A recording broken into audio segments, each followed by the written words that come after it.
I don't need to come back again to redeem mine. From where I am, if man should sin again, my blood will still speak. What a currency. What a currency.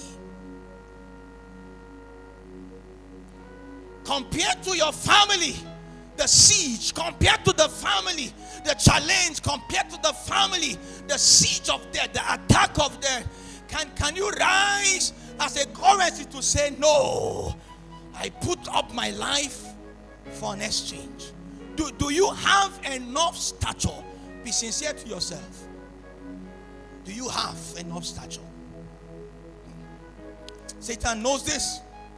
So one of his greatest attacks to the believer is to find the value of the believer, so that the believer does not become a currency in his family, does not become a currency in his territory, and does not become a currency in the hand of God. He fights the believer. And while he is fighting the believer, please listen, he makes sure he grows more and more in darkness. Are we together? So that the value of that believer cannot stand the value of the darkness in the land. If Daniel, sorry to say this, if Daniel should exist in this dispensation and time, his stature will not be enough. The Bible said he was 10 times than the magician and the sorcerer. The question now becomes, what was the stature of the magician and the sorcerer? They were people who could not see a dream and interpret it. Darkness in this age, they will tell you your great-grandfather name, tell you the dream and the time, tell you what you miss. Are we together? Tell you the dream that you miss. Act. Paul was passing, and then a small girl was greater than the sorcerer in the days of Daniel. She was prophesying to the life of Paul. And Paul was shocked. How can this girl know my life? And then I like that man. He rebuked her. Bring Daniel now. No way. This is why we have to grow to become currency in the hand of God. We worship you.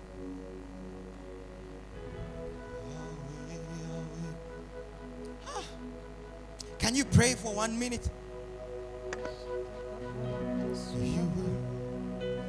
Yes. Hello, Sepena. Yahweh, Yahweh.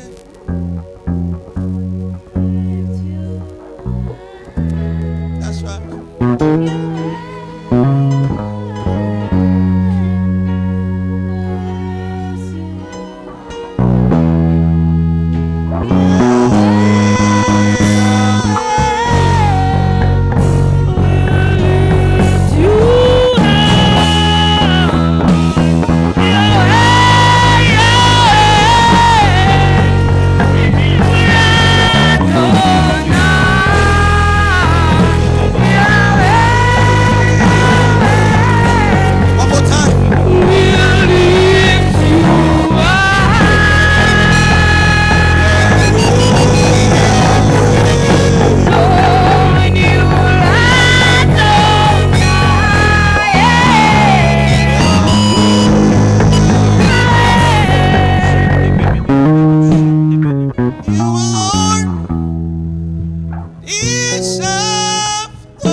Daniel chapter 2. Let's see the attack of Satan against the value of man. Daniel chapter 2. Let's start from verse 41.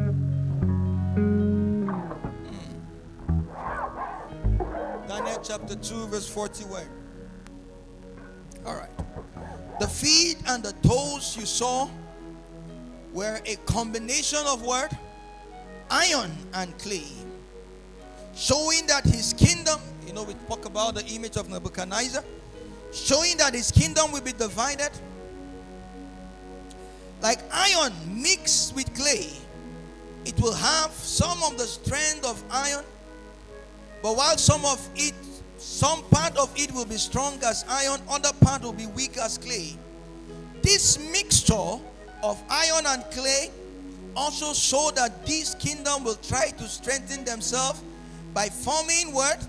Alliances with each other through intermarriage, but they will not hold together, just as iron and clay do not mix. Remember we said that in that vision, in that dream, the head of gold, chest of silver, thigh of brass, legs of iron, and the feet of clay. Is that true? And then we see a possibility concerning clay. Clay there speaks of man. That clay there has two possibilities. The possibility to mix and the possibility to cleave. Please listen. The possibility to mix and the possibility to cleave. Hallelujah. Satan, knowing that man can become a currency, you can become a currency. So what he does is to devalue your life. What he does is to reduce the purchasing power over your life. And why is that so? This is so because clay has a possibility to mix. It also has a possibility to cleave. Just like any clay we can imagine, it is possible to mix clay with water. It is possible for clay to mix with air. It is possible for clay to mix with any other thing you can imagine. And it is also possible for clay to mix with cement and water. Are we together? Are we together? So you bring sand, bring cement, and bring water. What happened? It what? It tends to what? Tends to mix. And remember, you are a substance of that clay. In other words, your life has the possibility to mix with other strange factors outside there. This is why the clay in this context was mixed with iron. And the question now becomes, what was the iron? The iron was the kingdom of Rome, was the civilization of Rome. And what does Rome represent?